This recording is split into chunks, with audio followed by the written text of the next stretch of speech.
Welcome, this is our Wednesday, June 15, 2016 edition of the Government News Brief. In the news, evidence-based initiative launched to reduce teen pregnancy, youths are the target of a new small business bureau program, and a dairy plant being considered as option for Wales Sugar Factory. I am Azim Khan with the details of these and other stories. Thank you for staying with us. Here are the details. The Ministry of Social Protection has launched an evidence-based initiative to reduce teen pregnancy in specific areas across the country. Find out how in this report. The growing number of teenage mothers in Guyana is alarming, says Director of Childcare and Protection Agency, Anne Green. Green plans to address this situation through a teen prevention, pregnancy and empowerment initiative. There is a high pregnancy rate with early teen. It's one of concern for us. It is concern because it's the flowering of youth. These are young, very young girls that should still be in school. They're not even at the age for sexual consent according to the laws, but yet they're pregnant. So there is childhood in childhood. And it's serious concern. Adolescents in specific communities throughout the region will be targeted. They will be educated on the disadvantages of teenage pregnancy and early sexual activities. The program will be executed by the Childcare and Protection Agency in collaboration with non-governmental organizations including the Guyana Responsible Parenthood Association and Youth Choice. The young people will be educated on sexual and reproductive health. Every teenager, young underage girl that is pregnant is a potential AIDS victim, meaning that they were having unprotected sex. And apart from that, even with all the other STDs that are out there. So it is really, really concerned.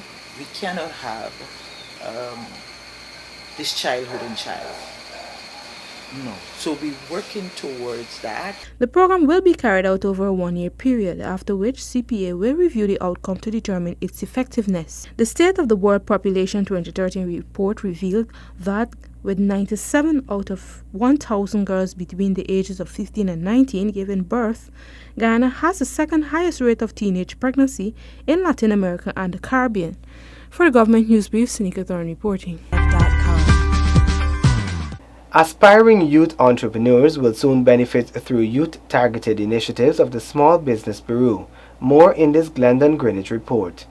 Officer in charge of the Small Business Bureau, Gillian Edwards, says that the Bureau will develop a program that focuses on young people. Edwards says that while the Bureau has a few young clients, youths are not specifically targeted. You tend to be more IT-oriented and in those areas, which are also key areas in terms of the government's focus areas as well. So we see the need of coming and developing programs which particularly target youth, entrepreneurship. And, we've been talking with the University of Guyana in particular, and we're trying to see, and the technical institutes, as to going forward, whether we can have programs that particularly address the needs of our youth. There are some small and micro young entrepreneurs who have accessed one of two programs from the Bureau to fund their dreams. Maple Singh, one of the beneficiaries, used her grant to open a daycare and a play school. This is an establishment. It's a daycare and a play school right now. We're hoping to become a nursery by September. We applied for the grant. We went to the training. They showed us how to do the business plan. We applied for the grant. We were able to be fortunate enough to get it. So before the grant, we were actually housed in my home, a part of the area, but after we had gotten the grant, we were able to open this side so that the school is able to be here. So it did help. One source of funding is the United Nations Development Program Fund, provided for by the government of Chile, which offers US $5,000. Kelvin Sulal, a beneficiary of this fund, constructed a shade house for his cash crops.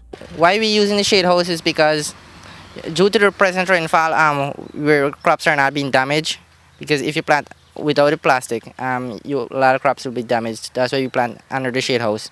And the plant grow more healthy, more bigger, and bear more fruits. The other funding program is the Micro Small Enterprise Development, MSED, which is funded by the Guyana Red Plus Investment Fund GRIF under the Low Carbon Development Strategy. With this news brief, Glendon Greenwich. Among the options being looked at for the soon-to-be-closed Whale Sugar Factory is the establishment of a dairy plant. Details in this report. Dairy farmers and government's social services can benefit from the establishment of a dairy plant, says head of Guyana Livestock Development Authority, Nigel Cumberbatch. We've got a school feeding program that we use, and some of the milk that is going to be coming from that location could be used as part of the school feeding program. Certainly the hospitals that we have throughout the country, and some of our other institutions. Cumberbatch was responding to Minister of Agriculture Noel Holler's declaration that the government is considering a dairy processing facility for the soon-to-be-closed Gaisuku Wales Sugar Factory. We see it as an opportunity to convert the estate, that is the Wales estate, into a model for other areas within the sugar industry diversification. We can see the factory building used to house a dairy plant. Local farmers have long complained about the absence of markets for their produce, and in many instances, they do not milk their cows. Cumberbatch says a dairy processing facility is critical to increase local dairy production. If they recognize that there is an outlet for them to be able to sell the milk to, then it can be developed that the whole dairy production system requires to enable our dairy production to be increased. The GLDA head believes this can be done locally with the establishment of a dairy processing facility, pointing out that Guyana has an added advantage because its dairy farmers milk their cattle. Guyana currently imports most of its dairy products from Caribbean countries and further afield. Kidaki Amsterdam, Government News Brief. Residents of Linden, especially young people, can now access training in heavy-duty machinery. It will equip them with the skills to match their local job market. Here is that report. The course, where persons will be trained to operate and repair heavy-duty machinery, was initiated 2 years ago, but officially launched at the Linden Technical Institute yesterday. It is the first of its kind in the Caribbean. The course is being made possible through the CARICOM Education for Employment Program, CEFE, with funds from Canada. Charge Affairs of the Canadian High Commission, Daniel Jolly, explains. Industry supports training institutions because it's in their best interest. Through the CEFE program, we're helping training institutions like LTI to leverage support from industry to yield wins for all concerned. Training institutions get relevant equipment to develop demand-driven programs. Graduates of the programs get jobs. Industry gets skilled personnel. To support the course, the automotive workshop at the Linden Technical Institute was refurbished. A memorandum of understanding was signed in November 2012, which saw MacCorp plugging a total of $25,000 US towards improving the technical and vocational training program at the LTI, with Technical Institute from the College of the North Atlantic and the Marine Institute of Newfoundland in Canada. We at LTI do not underestimate the impact of this collaboration with MacCorp and our two Canadian colleges, the College of the North Atlantic and Marine and Fisheries Institute of Newfoundland. Therefore, I would like to record our appreciation for the money and the efforts expended and the interest they've shown in this project. Today, as we officially declare this workshop open, we do so profoundly aware of the journey that would have brought us here and highly enthused about the tremendous prospects that lie ahead. We, the duty bearers, must ensure that the promise that exists is fulfilled and we leave a rich foundation upon which future generations can erect a superstructure. Under the CARICOM Education for Employment program, the Canadian government is contributing a total of $19 million to support the region in developing demand-driven vocation education programs which equip graduates with the skills that are needed by the local labor markets. Paul McCallum, Government News Brief. Sports associations have been asked to give their input on a draft sports policy before it is finalized. More in this report. A national sports policy that will drive the level of sports in Guyana to international standards is being developed. Director of Sports Christopher Jones says consultations were held with the local associations and they are to make submissions which will be used to update the draft document. We would have shared with them the draft sports policy document.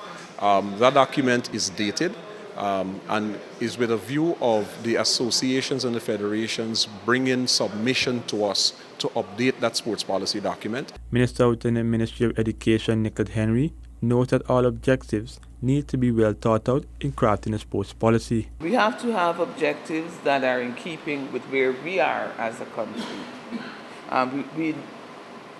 We know that we do not have the infrastructure nor the resources like the developed world, and therefore our objectives must take that into account.